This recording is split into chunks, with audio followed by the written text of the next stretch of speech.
વાલા દર્શક મિત્રો, ગીરા ગુર્જરી ચેનલના દિશાભ્રમ અંતર્ગતના 72મા મણકામાં આપનું ખૂબ જ દિલથી સ્વાગત કરું છું. આજે તો ઘણો શુભ દિવસ છે. આપણા ત્યાં કેટલાક વણજોયા મુહૂર્ત ગણવામાં આવ્યા છે સનાતન ધર્મમાં, અને એમાંનું એક વણજોયું મુહૂર્ત તે અષાઢી બીજ છે. અષાઢ મહિનાની બીજ એટલે કે ચાતુર્માસની શરૂઆત. આપણો ચોમાસું શરૂ થઈ જાય અને આષાઢસ્ય પ્રથમ દિવસે જે કાલિદાસે મેઘદૂતની અંદર ગાયું છે તે રીતે આષાઢનો બીજો દિવસ, પરંતુ એ બીજો દિવસ એટલો શુકનિયાળ ગણાય છે કે એની અંદર આપણે કોઈ પણ કામ, શુભ કામ એનો પ્રારંભ કરી શકાય એવી એક માન્યતા. જેમ મકર સંક્રાંતિ, લાભપાચમ અને ધનતેરસ, એ જે રીતે આપણા વણજોયા મુહૂર્ત છે. અખાત્રીજ એ પણ વણજોયું મુહૂર્ત ગણાય છે. તે રીતે આષાઢી બીજ એ એક અત્યંત પાવન દિવસ ગણાયો છે. તો આજે અષાઢી બીજની સવારે હું તમારી સાથે જે વાત કરવા બેઠો છું, ભગવાન જગન્નાથની યાત્રા ત્યાં પુરીમાંથી પણ નીકળી છે અને અહીં આપણા અમદાવાદથી પણ નીકળી છે. જગન્નાથ ભગવાન સૌનું કલ્યાણ કરે એવી શુભકામનાઓ. ભગવાન જગન્નાથ, બલરામ અને સુભદ્રા આ ત્રણેય નગરયાત્રાએ નીકળે છે ત્યારે અમદાવાદ આખું ઓલે જોલે થઈ જાય છે. આપણી તો રથયાત્રા એક જ દિવસની હોય છે, જ્યારે ત્યાં પુરીની અંદર 9 દિવસે ચાલે છે.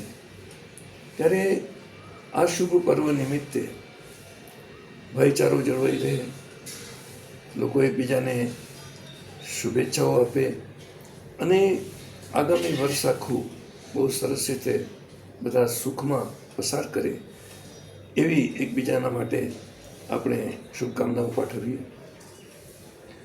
મને અત્યારે તકલીફ એ વાતની છે કે આવા શુભ પર્વ નિમિત્તે વિશ્વ તો બિલકુલ યુદ્ધની કગાર ઉપર બેઠેલું છે. ગમે ત્યારે ત્રીજું વિશ્વયુદ્ધ ફાટી નીકળી શકે એમ છે. અમેરિકાના રાષ્ટ્રપતિ વારંવાર ઉટપટાંગ વાતો કરે છે. ક્યારેક એમ કહે છે કે હવે સમય પૂરો થઈ ગયો છે, હવે ઈરાન સાથે કોઈ પણ જાતની સમજૂતી નહીં થઈ શકે અને અમે ઈરાનને નેસ્ત નાબૂદ કરીને જંપીશું.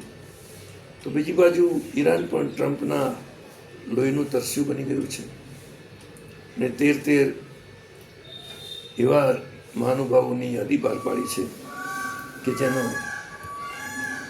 એમના સુપ્રીમ લીડરના અને બીજા મિત્રોનો, બીજા મહાનુભાવોનો જે ખાત્મો થયો એનો બદલો લેવા માટે જાણે કે આખી ઈરાનની સરકાર અને ઈરાનની પ્રજા એ તાપીને બેઠી છે. માથા સાટી માથું લેવાની આ રીત, ખૂનના બદલે ખૂન કરવું. એક તરફ આપણે અહિંસાની વાત કરીએ અને બીજી બાજુ વિશ્વ હિંસાની આગમાં શેકાઈ રહ્યું છે. એનાથી વળી એક જુદા જ પ્રકારની પરિસ્થિતિ આપણા દેશમાં પ્રવર્તી રહી છે. તે છે શિક્ષણના મુદ્દે. ખાસ કરીને નીટ વગેરે પરીક્ષાઓમાં, જેઈઈ વગેરે પરીક્ષાઓમાં જે પ્રકારની ધાંધલી થઈ, પેપર ફૂટ્યા, વારંવાર પરીક્ષાઓ લેવાઈ અને ફરીને પાછળ એ જ પરિસ્થિતિ ઊભી થઈ અને વિદ્યાર્થીઓથી માંડીને આખા દેશે લગભગ શિક્ષણ પ્રધાનની એમના રાજીનામાની માગણી કરી, એમની અકાલપટ્ટીની માગણી કરી, એ છતાં સરકારના પેટનું પાણી ન હાલ્યું. સોનમ વાંગચુક એક બહુ જ મોટા વૈજ્ઞાનિક, જેમને મેક્સેસે પુરસ્કાર મળ્યો એવા એક મહાનુભાવ, અને છેક લેહ લદ્દાખમાં રહેનારા એવા એક વૈજ્ઞાનિક, પર્યાવરણવિદ કે જેમણે ત્યાંની પ્રજા માટે જ નહીં પરંતુ એવા બિલકુલ જ -ડિગ્રીમાં રહીને કામ કરતા સૈનિકો એમના માટે પણ વ્યવસ્થા ઊભી કરી, એમના માટે પણ. અને જે પાણીની તકલીફ હતી એ પાણી માટે એમણે સરસ રીતે એનું એક આયોજન કરી આપ્યું ત્યાંની પ્રજા માટે. તો એ પોતે આ અભિજીત એના સમર્થનમાં, એટલે કે કોકરોચ જનતા પાર્ટીના સમર્થનમાં એકાએક આવી ચડ્યા ગુલાબનું ફૂલ લઈને અને થેલો લઈને. એમને તો થોડા દિવસ પછી એમને એ વખત તો એમ કહ્યું હતું કે હું થોડા કલાક માટે આવ્યો છું અને પછી તમારે સ્વિટ્ઝરલેન્ડ જવાનું છે, ત્યાં આગળ આખી વૈજ્ઞાનિક પરિષદ છે એમાં ભાગ લેવાનો છે. પરંતુ પછી જે પરિસ્થિતિ ઊભી થઈ એનાથી એવું એક વિચિત્ર પ્રકારનું વાતાવરણ સર્જાયું છે કે આખા દેશની અંદર એક જાણે કે એક સંત પુરુષ જેને કશો સ્વાર્થ નથી, જેને કશું રાજકારણ નથી, જેને માત્ર ને માત્ર યુવાઓ માટેની લાગણી છે, શિક્ષણ માટેની લાગણી છે, અને એ દેશની નવી પેઢીને એક રોલ મોડેલ તરીકે પોતે પોતાની જાતને રજૂ કરવા માગે છે. તો એને એકાએક જે અનશનની જાહેરાત કરી, ઉપવાસની જાહેરાત કરી, એમાં ને એમાં 18 દિવસ થઈ ગયા અને છતાં એમના ઉપવાસ ચાલુ છે. એમને મળવા માટે કેટલાક મહાનુભાવો આવે છે, પરંતુ પોતે કોકરોચ જનતા પાર્ટીએ જ આગ્રહ રાખ્યો છે કે કોઈ રાજકારણીઓ આવે નહીં, નહીંતર તો લગભગ તમામ વિપક્ષ ત્યાં આગળ હાજર થઈ ગયો હોત. એટલે કોઈ પણ પક્ષાપક્ષીમાં અમે પડવા માંગતા નથી. અમારી કોઈ પણ પક્ષ કે રાજકીય પક્ષ સાથે કોઈ અમારું જોડાણ નથી. અમે માત્ર ને માત્ર આ વિદ્યાર્થીઓનું હિત જોવા માટે આ પ્રવૃત્તિ કરી રહ્યા છીએ, અને આ અનશન પણ એ વિદ્યાર્થીઓના હિત માટે છે. અને સાથે સાથે ભવિષ્યની પ્રજાને એક બોધપાઠ મળે કે મહાત્મા ગાંધીનું જ્યાં ઉપવાસનું હથિયાર હતું એ હજી ઊઠું થયું નથી. સોનમ વાંગચુકની આ જે લાગણી છે એને આપણે કદાચ વધાવી પણ શકીએ, પરંતુ હું એમ માનું છું કે પોતાની જાત ઉપર અત્યાચાર કરવો એ પણ એક પ્રકારની હિંસા જ છે. મહાત્મા ગાંધીએ જ્યારે સત્યાગ્રહના હથિયાર તરીકે વારંવાર જ્યારે ઉપવાસ પર બેસી જવાનું એમને જે ઉપક્રમ રાખ્યો હતો એનાથી પરિણામ મળતા હતા.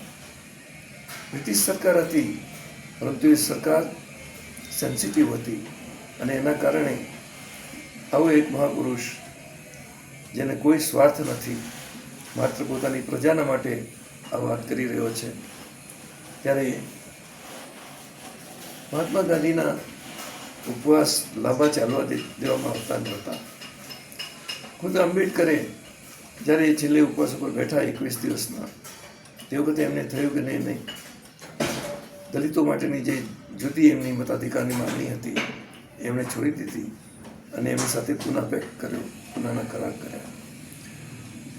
આપણે ઈચ્છીએ કે વાંગચુકનું બલિદાન ના લેવાઈ જાય. અન્ના હજારેની જેમ એ પણ પારણા કરી લે અને સરકાર પણ એમની માગણીઓનો સ્વીકાર કરે. શિક્ષણની અંદર જે આમૂલ પરિવર્તનની જરૂર છે, નવી શિક્ષણ નીતિમાં જે પ્રકારે થોડાક મુદ્દાઓ ઉમેરવાની જરૂર છે, શિક્ષણને એકદમ રાજકારણથી અલિપ્ત રાખવાની જરૂર છે, અને એના માટે એક જુદું જ વહીવટી મંડળ શરૂ કરવાની જરૂર છે કે જેના ઉપર સરકારનો પણ કોઈ અધિકાર ન હોય, એવી જ એમની માગણી છે. સાથે સાથે એમની લેહ અને લદ્દાખને એક અલગ રાજ્ય તરીકેની માન્યતા મળે એવી પણ માગણી છે. તો આપણે ઈચ્છીએ કે સરકાર અત્યાર સુધી જે બિલકુલ જ આપણને એમ લાગે કે કઠોર વર્તન દાખવી રહી છે એને ઈશ્વર સંયમત સુજાડે અને એ એમના ઉપવાસ છોડાવે. આજે કચ્છી નવું વર્ષ પણ બેસે છે.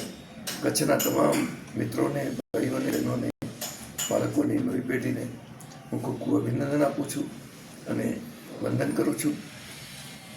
આ ચેનલ સબસ્ક્રાઈબ કરજો અને શેર પણ કરજો.